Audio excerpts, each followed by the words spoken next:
রহস্যময় এই শিব মন্দিরে প্রতিটি ইচ্ছে পূরণ হয় ভক্তদের।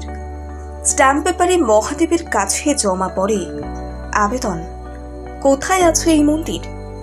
কিভাবে এত জাগ্রত হলো সেটি আসুন আজকের প্রতিবেদনে জেনে নেব বিস্তারিত।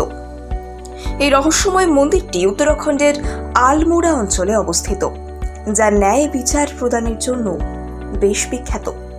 স্ট্যাম্প পেপারে মহাদেবের কাছে জমা পড়ছে আবেদন।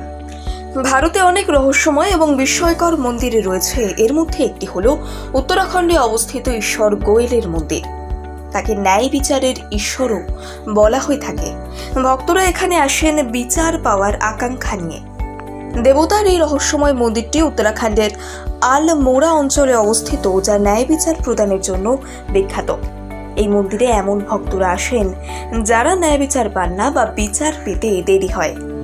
আদালতের দ্বারস্থ হয়ে মানুষ যারা সমস্যায় পড়েন কিন্তু তারা ন্যায় বিচার পান না, সেই সব ভক্তরা স্ট্যাম্প পেপারে তাদের ইচ্ছে লিখে নিয়ে আসেন বিচার চাইতে।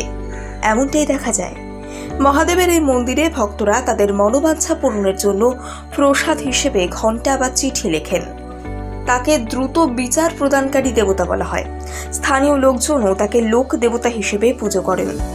এই মন্দিরে মহাদেব গোলু দেবতা, গাইল দেবতা, রাজবংশী দেবতা, গৌর ভৈরব এবং গৌজু মহারাজ প্রভৃতি নামে পরিচিত।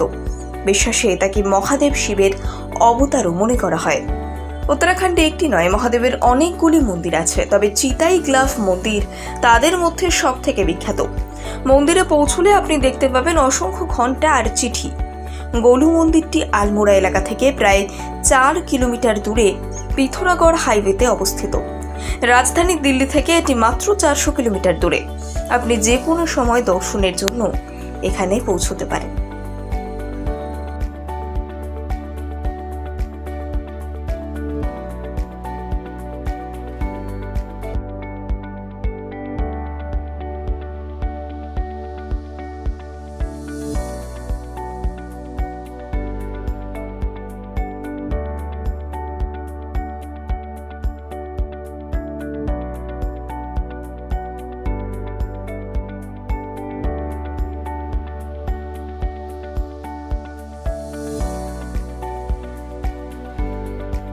রহস্যময় এই শিব মন্দিরে প্রতিটি ইচ্ছে পূরণ হয় ভক্তদের। স্ট্যাম্প পেপারে মহাদেবের কাছে জমা পড়ে আবেদন। কোথায় আছে এই মন্দির? কিভাবে এত জাগ্রত হলো সেটি আসুন আজকের প্রতিবেদনে জেনে নেব বিস্তারিত। এই রহস্যময় মন্দিরটি উত্তরাখণ্ডের আলমোড়া অঞ্চলে অবস্থিত, যা ন্যায় বিচার প্রদানের জন্য বেশ বিখ্যাত। স্ট্যাম্প পেপারে মহাদেবের কাছে জমা পড়ছে আবেদন।